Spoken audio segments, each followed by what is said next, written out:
الحمد لله نحمده ونستعينه ونستغفره ونؤمن به ونتوكل عليه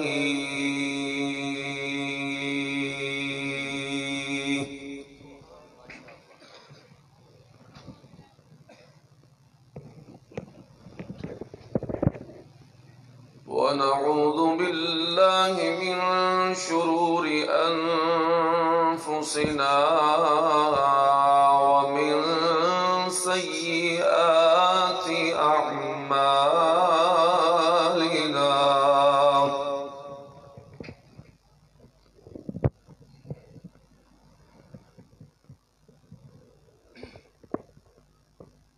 من يهده الله فلا مضل له ومن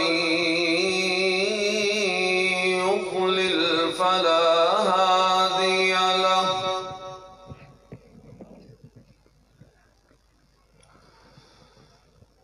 ونشهد أن لا إله إلا الله وحده لا شريك له ولا فريق له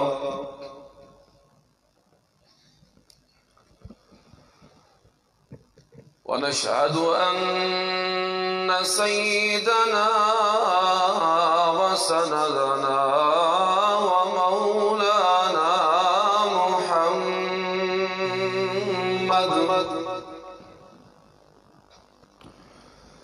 محمدا عبده ورسوله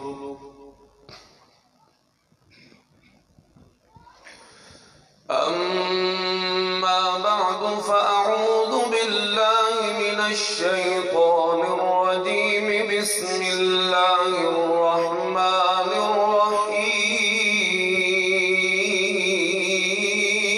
الرحيم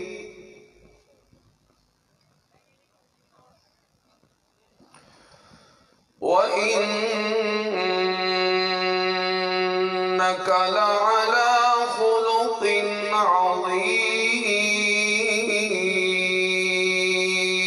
عظيم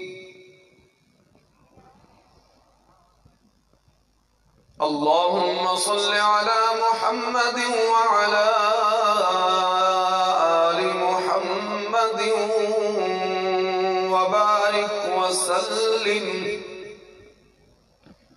وبارك وسلم ثم صل عليه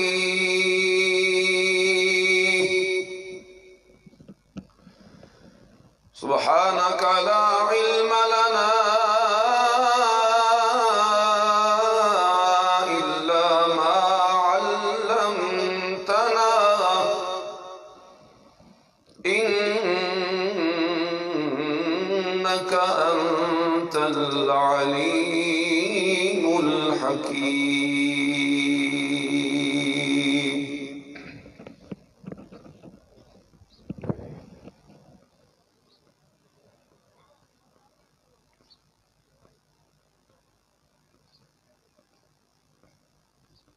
حضرات ذی وقار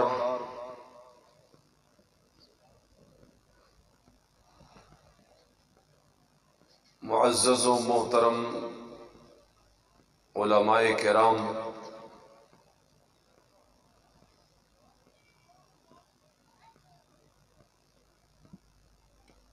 اور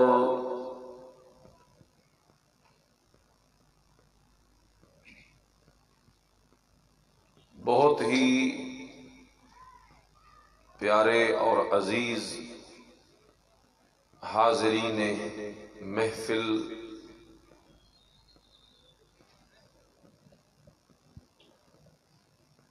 آج پہلی مرتبہ اللہ کے فضل و کرم سے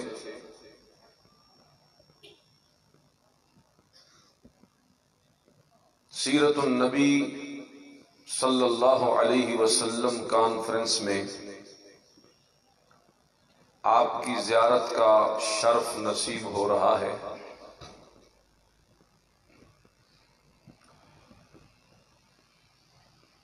میں سب سے پہلے تو اس کانفرنس کے منتظمین کو، معاونین کو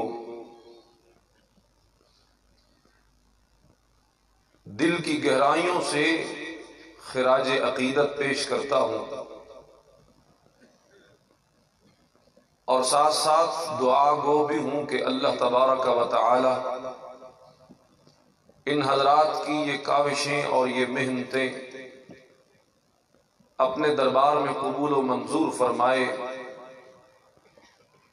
اور اس سے بھی کئی گنا بڑھ چڑھ کر مزید ہم سب کو دین کی خدمت کی توفیق نصیب فرمائے۔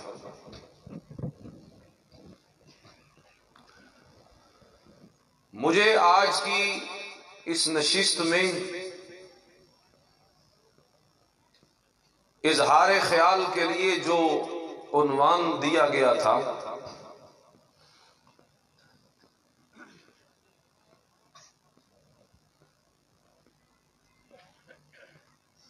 وہ عنوان ہے فتح مکہ۔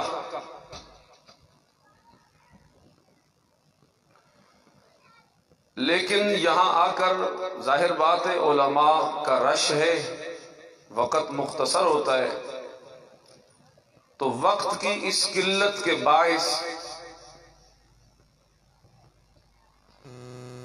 مجھے اپنے بیان کی ساری ترتیب ابھی نعت کے دوران بدلنی پڑی ہے کہ میں کچھ وہ کہوں جو مکمل بھی ہو جائے اور دیا گیا عنوان بھی اس میں تھوڑا سا آ جائے۔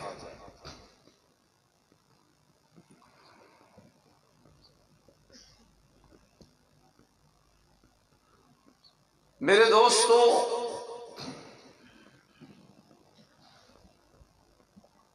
انسان کا ایک یہ ظاہری وجود ہے، انسان کا ایک باطنی وجود بھی ہے۔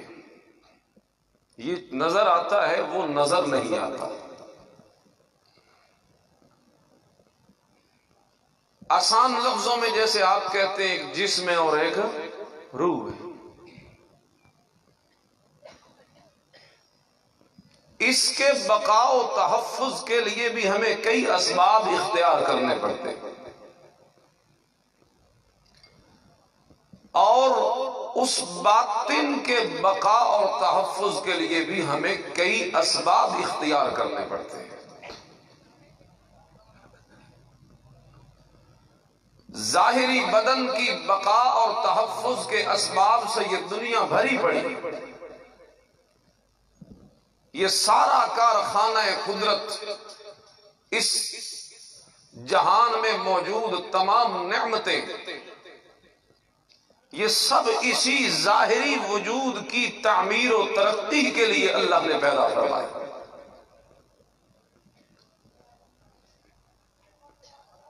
لیکن جو باطنی وجود ہے انسان کا، اس کی تعمیر و ترقی کے لیے اللہ تبارک و تعالی نے جو مختلف انتظام فرمائے، دو لفظوں میں انہیں یوں بیان کیا جا سکتا ہے کہ باطن کی ترقی کے لیے جن اسباب کا اختیار کرنا ضروری ہے اور جو مغز اور خلاصہ ہیں وہ ہے ایمان اور اخلاق۔ سارے انبیاء کی محنتوں کا آپ یوں سمجھیں کہ ایک ارک اور نچوڑ اگر نکالا جائے تو یہی دو چیزیں بنتی ہیں، ایمان یا اخلاق۔ سب آسمانی کتابوں کی تعلیمات کا نقطہ، مرکز، وہ یہی دو چیزیں ہیں۔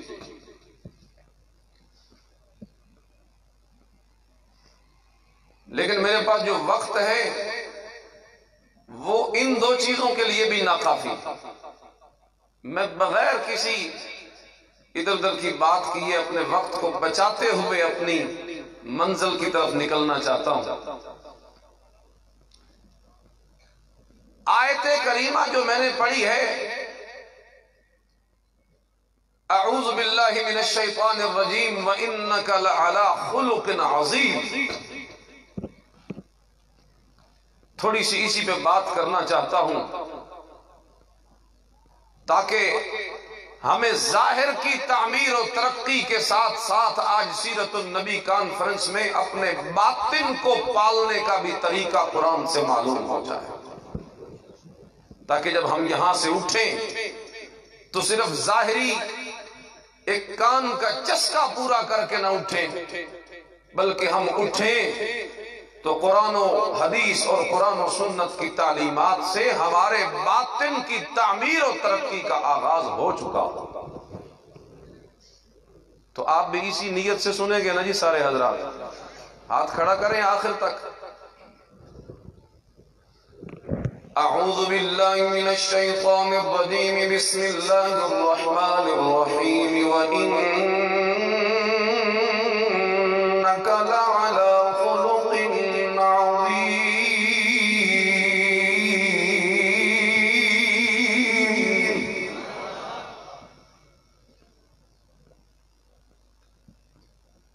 الہ العالمین نے ارشاد فرمایا،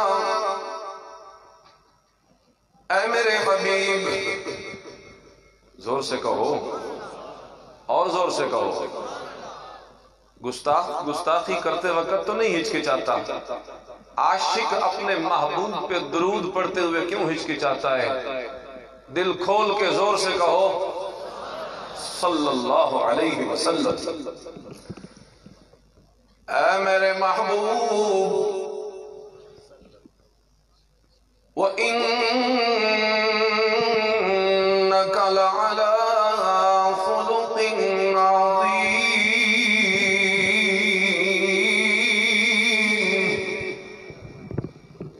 اے میرے نبی، آپ کو ہم نے بڑے بڑے مقامات اور عہدوں پہ فائز کیا ہے، لیکن ان عہدوں میں سے جو سب سے بڑا عہدہ، سب سے بڑا بیج لگایا ہے آپ کو، وہ یہ ہے کہ ہم نے آپ کو اخلاق عظیمہ کے بلند مرتبے پہ فائز کر دیا ہے۔ وَإِنَّكَ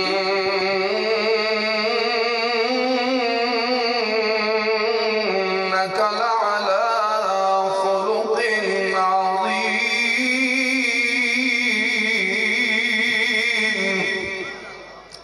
اے میرے محبوب، اخلاق عظیمہ کے مرتبے پہ آپ کو فائز کیا ہے۔ مجھے یہاں تھوڑا سا 2 منٹ رک کر اخلاق عظیمہ کو سمجھانے کے لیے تھوڑا سا اس سے پیچھے جانا پڑے،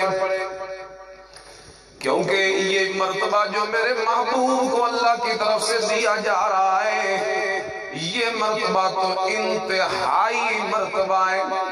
میں بالکل نیچے کھڑا ہوں، مجھے اچانک انتہا کا ادراک شعور کیسے ہو سکتا ہے؟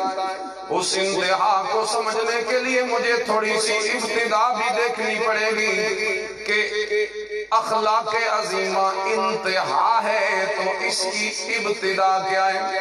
ابتدا سمجھیں گے تو انشاءاللہ اخلاق عظیمہ ایسا سمجھ آئے گا کہ پھر کبھی بھولے گا نہیں۔ کہو انشاءاللہ۔ اخلاق عظیمہ انتہا ہے، انتہائی اور آخری درجہ ہے، لیکن ابتدائی درجہ اخلاق حسنہ، درمیانی درجہ اخلاق کریمہ، انتہائی درجہ اخلاق عظیمہ۔ پہلا درجہ حسنہ، خلق حسن۔ یہ کیا ہوتا ہے؟ خلق حسن یہ ہوتا ہے ایسے اخلاق ہوتے ہیں جن کے اندر معاملہ انصاف پہ مبنی ہوتا ہے، عدل پہ مبنی ہوتا ہے، یعنی جس طرح کسی نے میرے ساتھ کیا میں نے بھی اسی طرح اس کے ساتھ کر دیا۔ کوئی میرے ساتھ اچھا کرے تو میں اچھا کرتا ہوں، کوئی برا کرے تو میں برا کرنے لگ جاتا ہوں۔ عدل بدلے کا جو معاملہ ہوتا ہے اسے خلق حسنہ کہا جاتا ہے، اور یہ اخلاق حسنہ سیدنا موسیٰ کلیم اللہ علیہ السلام کو دیے گئے، اور موسیٰ علیہ السلام نے بھی اپنی قوم کو انہی اخلاق کی تعلیم دی۔ اللہ کا قرآن گواہی دیتا ہے اور اللہ فرماتے ہیں وَكَتَبْنَا عَلَيْهِمْ فِيهَا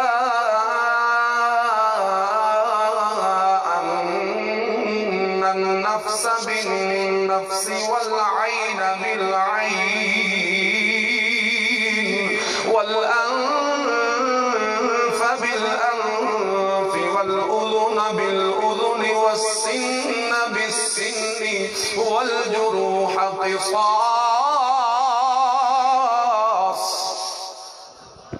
اللہ فرماتے ہیں موسیٰ کلیم نے تورات کے اندر اپنی قوم کو جو پڑھ کے سنایا وہ کیا لکھا ہوا تھا؟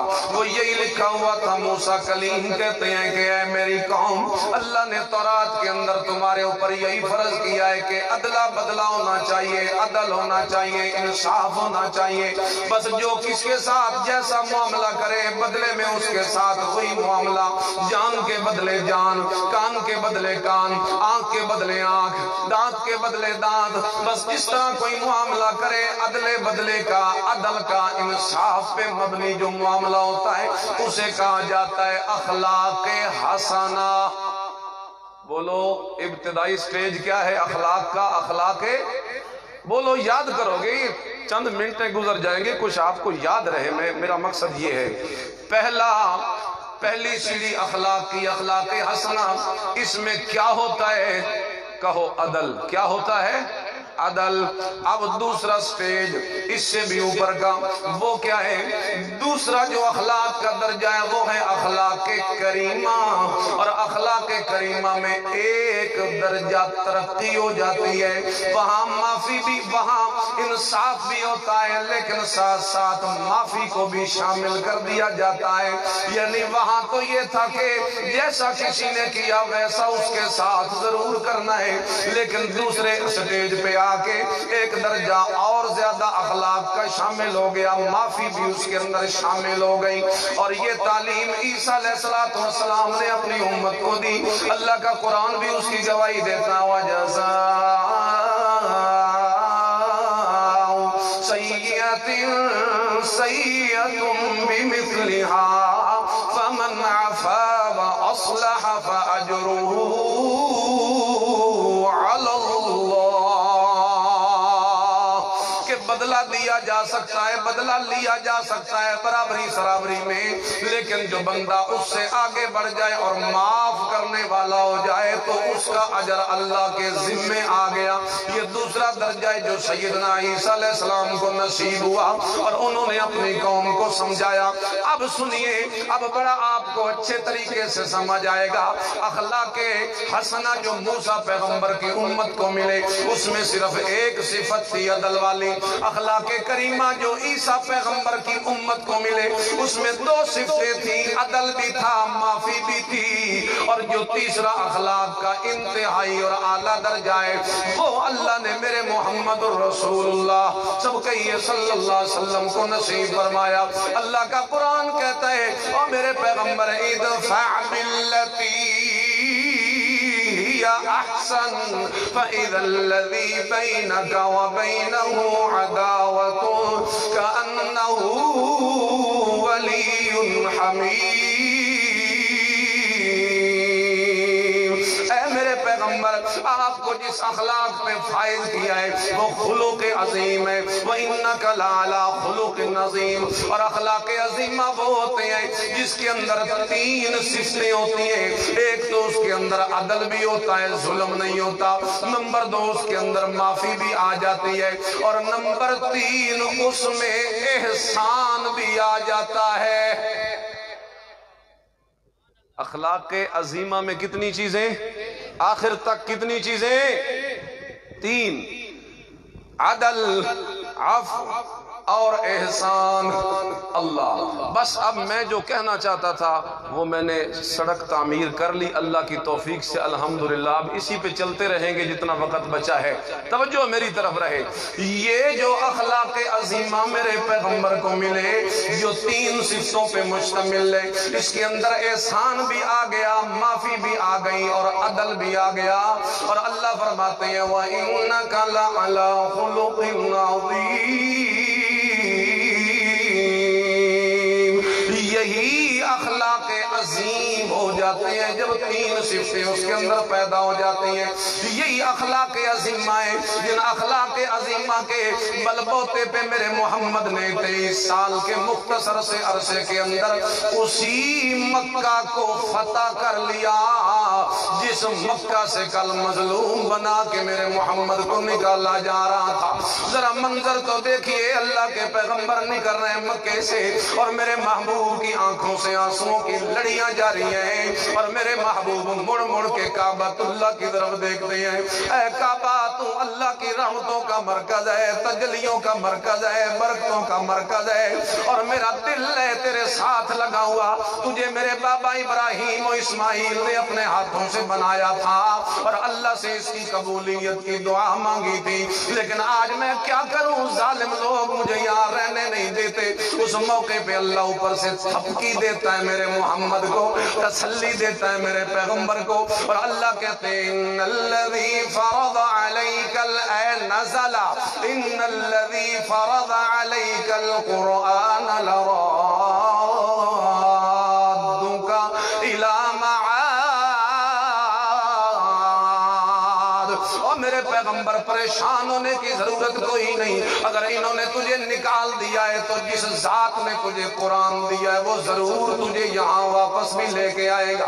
میرے محمد مدینہ منورہ چلے گئے، وہاں جا کے جو وقت گزرتا رہا وہ میرے پیغمبر کے اخلاق کا ہی نتیجہ تھا کہ اس وقت میں برکت پیدا ہوتی گئی، جماعت میں بھی برکت پیدا ہوتی گئی، جماعت کے اوصاف میں بھی برکت پیدا ہوتی گئی، جماعت کے کردار و اخلاق میں بھی برکت پیدا ہوتی گئی، اور جب وہ برکت بڑی، تعداد بھی بڑی، کثرت بھی ہوئی، برکت بھی ہوئی، اللہ کی نعمتیں بھی ملی، بڑا مقام بھی ملا، فتوحات بھی ملی، اللہ تعالیٰ کی طرف سے بڑے تحفے بھی مل رہے ہیں۔ انہی تحائف میں سے یہ فتح مکہ والا سب سے بڑا تحفہ ہے جسے اللہ نے میرے پیغمبر کی جھولی میں ڈالا ہے۔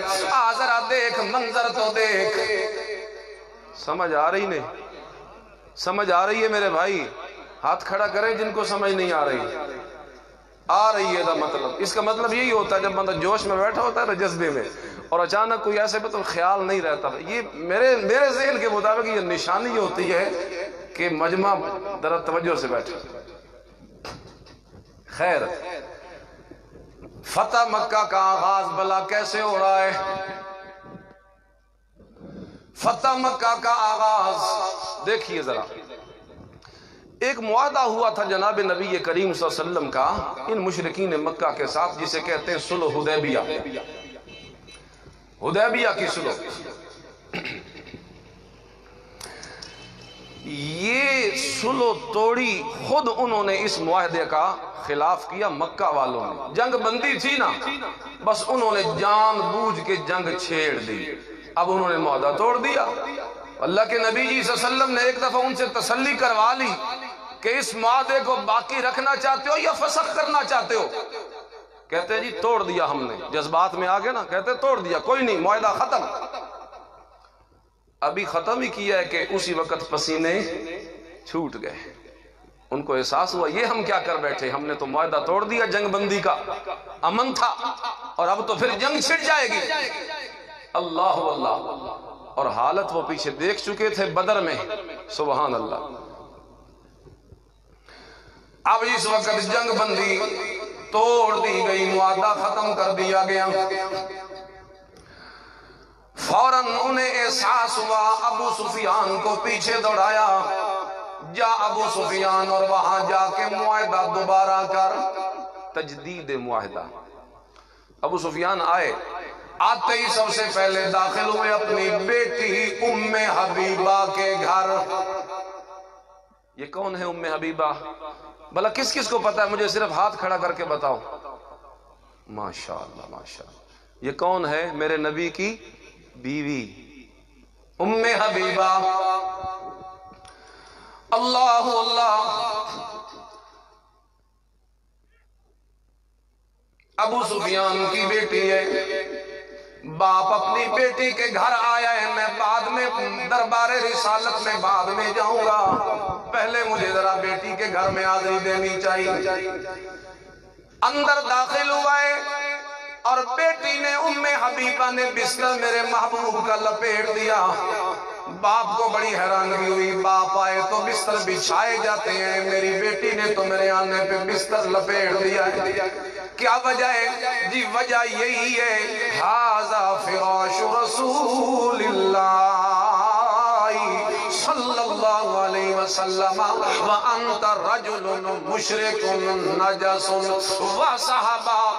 صحابہ کی وفائیں، اگر انہوں نے اسلام قبول کر لیا تو اندر باہر سے سچے اور سچے اور کھرے بن گئے، ہماری طرح نہیں تھے۔ اوپر سے تو میں صدقے جاواں یا رسول اللہ، اوپر سے کہتا ہے غلامی رسول میں موت بھی قبول ہے، لیکن نہیں کرتا میرے نبی کے احکامات پہ عمل، وفا نہیں کرتا اپنے وعدوں کو۔ لیکن جن لوگوں کی تربیت میرے محمد کے مدرسہ میں ہوئی، آج ذرا دیکھ ان کی وفائیں، انہوں نے بستر لپیٹ دیا اور کہا تو مشرک ہے، نجس ہے، پلید ہے، اور میرا محمد پاک ہے، میں تجھے اپنے آقا کے بستر پہ نہیں بیٹھنا دیتی۔ اس موقع پہ کسی شاعر نے کہا بڑی فٹ آ رہی ہے بات، وفا کی خاک سے مانجا دلوں کے آبگینوں کو، اور مثالی کر دیا بھٹکے ہوئے راہ نشینوں کو، خود نہ تھے جو راہ پر اوروں کے ہادی بن گئے، وہ کیا نظر تھی جس نے مردوں کو مسیحا کر دیا۔ خیر یہ تھا میرے نبی کا ادب اور یہ تھا میرے نبی کا احترام۔ ابو سفیان میرے نبی سے ملنا چاہتا ہے، ملاقات نہیں ہو رہی، سلو کی بات کرنا چاہتا ہے، اللہ کے نبی جی نہیں بول رہے، کیونکہ میرا محمد اس وقت بولتا ہے جس وقت اللہ بلاتا ہے، اپنی مرضی سے نہیں بولتے۔ ما ينطق عن الهوى ان هو الا وحی یوحی۔ سلو کی کوئی بات نہیں ہو سکی، ناکام اور نامراد ہو کے واپس جا رہا ہے، واپس مکہ گیا، ہاں بھائی کر آئے ہو صلح دوبارہ؟ اس نے کہا کچھ بھی نہیں ہوا، نہ تسلی ہے کہ امن ہے اور نہ تسلی ہے کہ جنگ ہے۔ امن ہے تو امن سے بیٹھے، کوئی تسلی نہیں، جنگ ہے تو تیاری کریں، کوئی تسلی نہیں۔ خیر ادھر سے تیاریاں، میرے نبی نے حکم دے دیا تیاریاں شروع کرو۔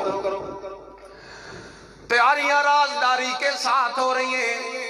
حضرت حاتم رضی اللہ تعالی عنہ، ان کی بیوی بچے مکہ میں رہتے ہیں، اللہ اللہ، بیوی بچے مکہ میں، اس خیال سے کہ میری بیوی بچوں کے ساتھ ذرا وہ اچھا معاملہ کریں گے، کیونکہ وہ وہاں کے مقامی نہیں، اس لیے ان کا خیال تب کریں گے مکے والے جب میں مکے والوں کے ساتھ کوئی احسان کر دوں گا، اچھا کر دوں گا، بھلا کر دوں گا۔ اور احسان اور اچھائی اور بھلائی کیا کرنے لگے، بس سمجھ نہ آئی، ارادہ تو نیک تھا، بس خط لکھ دیا اور یہ خبر دے دی، یا معاشر قریش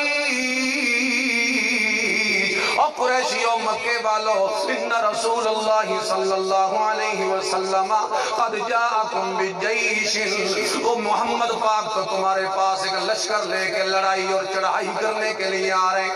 اس موقع پہ اللہ نے میرے نبی کو سارے راز بتا دیے، اور جب راز بتائے گئے اس موقع پہ اللہ کے نبی نے حاتم کو طلب کر لیا کہ یہ تم نے کیا کیا ہے۔ حاتم نے صفائی دی، میرے دل میں کفر نہیں، نفاق نہیں، ارتداد کوئی نہیں، میں تو صرف بات بال بچوں کی نیک نامی کے لیے اور ان کی حفاظت کے لیے میں نے قدم اٹھایا ہے۔ حضرت عمر نے کہا یا رسول اللہ یہ منافق ہو گیا ہے، اس نے ہمارا راز وہاں پہنچا دیا ہے، میں تلوار نکال کے اس کی گردن اڑاتا ہوں۔ اور اللہ کے نبی نے فرمایا عمر ما یدریکا انہو قد شہد بدرن، تجھے نہیں پتا یہ بدری صحابی ہے، اور بدری صحابیوں کو اللہ نے یہ اعزاز بخش دیا ہے کہ اے بدری صحابیوں جنہوں نے مشکل وقت میں میرے محمد کا بازو بن کے دکھایا، مشکل وقت میں اسلام کی جنگ لڑ کے دکھائی، اب میں تم سے اتنا راضی ہو گیا ہوں کہ آئندہ اگر تم کوئی برائی بھی کرنے لگو بھول چوک کر تو میں اس کو برائی نہیں لکھوں گا، میں نیکیاں تمہارے نام اعمال میں لکھتا چلا جاؤں گا۔ بس اسی انداز سے حضرت حاتم کا معاملہ بھی صاف ہو گیا۔ اللہ کے نبی جی نے 10,000 کا لشکر بنا لیا، 10,000 کا لشکر لے کے اللہ کے نبی جی روانہ ہو چکے ہیں۔ رستے میں کیا کیا ہو رہا، وقت مختصر ہے، میں بڑی سپیڈ کے ساتھ نکلنا چاہتا ہوں۔ حضرت عباس آئے، مسلمان ہو گئے، لشکر میں مل گئے، اور آگے چلیے۔ لیکن ایک بات سمجھیے، یہ جو میں نے بات اخلاق کی شروع کی ہے نا، جس انداز سے شروع کی ہے اسی انداز سے ہی ختم کرنا چاہتا ہوں تاکہ بات ذرا ذہن میں رہے۔ قال النبی صلی اللہ علیہ وسلم ان اللہ بعثنی لتمام مکارم الاخلاق وکمال محاسن الافعال۔ حضور نے فرمایا اللہ تبارک و تعالی نے مجھے مکارم اخلاق کی تکمیل کے لیے دنیا میں بھیجا ہے۔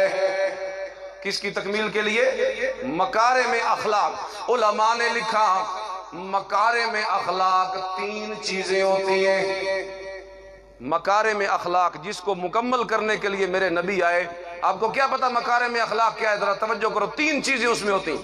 نمبر 1 عجز، عاجزی، عزت کے وقت عزت ملے نا تو پھر سر نیچا ہو جائے، اکڑ نہ جائے، گردن میں سریا نہ آ جائے۔ نمبر 2 عفو بوقت قدرت، جب طاقت ہو تو انتقام نہ لے بلکہ معاف کر دے۔ اور تیسری چیز عطا بغیر منت، بغیر منت کے کسی کو عطا کر دے، جھولیاں اپنیاں کھول دے اور اپنے خزانوں کے دروازے کھول دے۔ عجز، عاجزی، معافی اور عطا، یہ 3 چیزیں مکارم اخلاق ہیں، اور انہی تینوں چیزوں کی تکمیل کے لیے اللہ نے میرے محمد الرسول اللہ کو دنیا کے اندر مبعوث فرمایا۔ اب ذرا دیکھو فتح مکے کے موقع پر یہ 3 چیزیں کیسے نکھر کے سامنے آ رہی ہیں، کس طریقے سے میرے نبی علیہ السلام نے ان مجرموں کو معاف کر دیا۔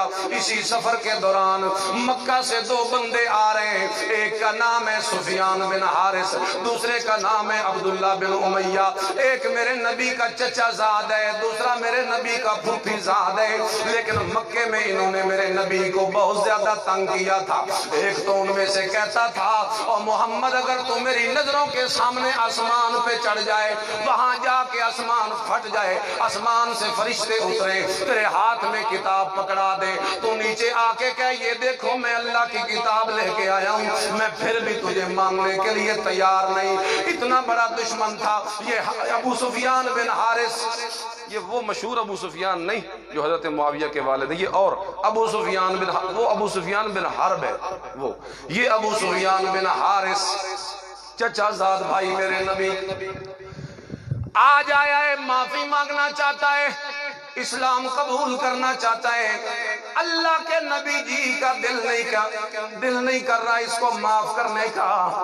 دربار میں حاضری کی اجازت ہے، نہیں دی جا رہی اجازت۔ ام سلمہ ام المومنین ام سلمہ نے سفارش کی، یا رسول اللہ دیکھو تو صحیح یہ کتنے ذلیل ہو رہے ہیں، معافی مانگنا چاہتے ہیں، آپ معاف کر دیں۔ اللہ تبارک و تعالیٰ کے پیغمبر نے اسی موقع پہ اخلاق کا مظاہرہ کرتے ہوئے اپنے ازلی دشمن کو معاف کر دیا۔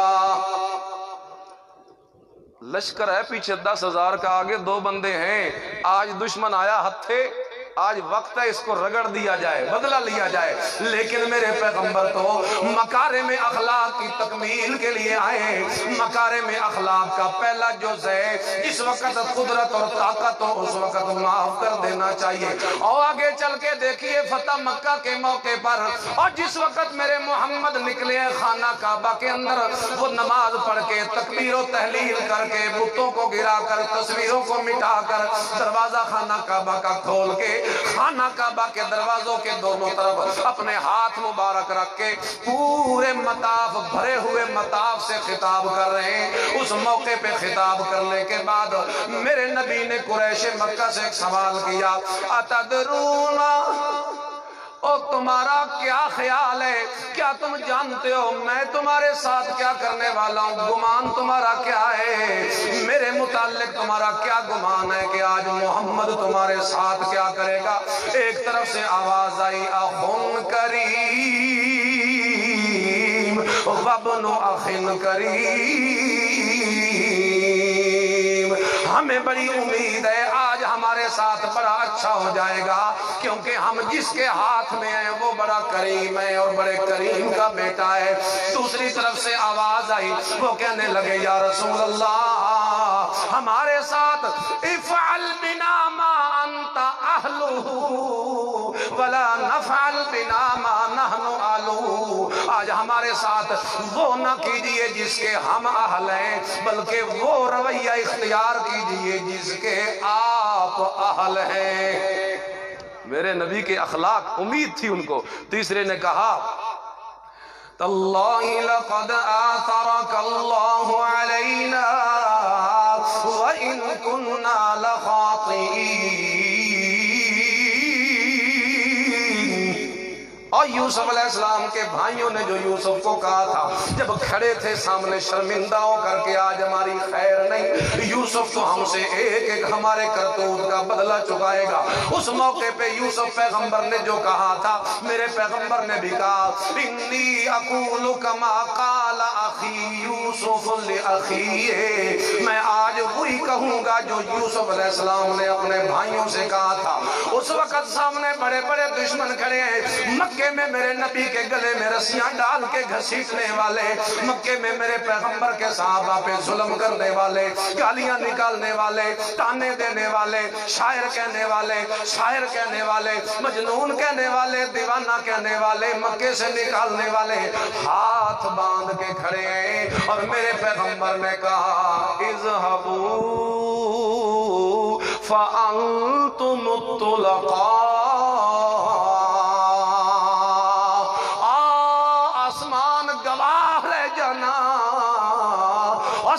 سارے جہان والوں گواہ رہ جانا، آج محمد نے تمہیں دل سے معاف کر دیا ہے، جاؤ کسی قسم کا مواخذہ تمہارے ساتھ نہیں ہوگا۔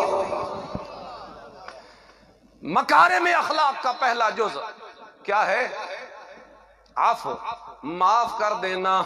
قدرت کے وقت موسیٰ علیہ السلام نے اپنے اللہ سے پوچھا تھا یا رب من اعز عبادک عندک، میرے اللہ تیرے ہاں سب سے زیادہ معزز بندہ کون ہے؟ اور اللہ نے فرمایا من اذا قدر غفر، وہی جو طاقت کے باوجود معاف کر دے۔ اور سیرت النبی کے جلسے میں آنے والے میرے بھائیوں، ہمارا تعلق الحمدللہ اللہ نے ان سے نہیں بنایا جو ایک شور مچا کے راتوں کو اپنے گھروں میں جا کے آرام سے سو جائیں۔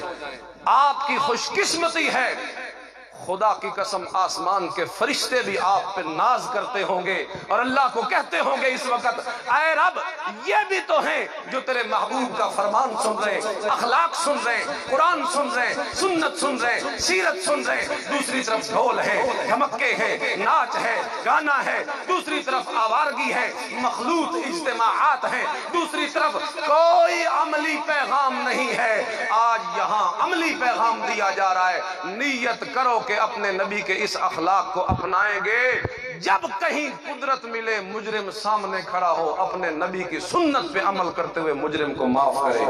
ہاتھ کھڑا کرو۔ دوسری بات، صرف 5-7 منٹ میں بات مکمل کرتا ہوں تاکہ میری بات مکمل ہو جائے۔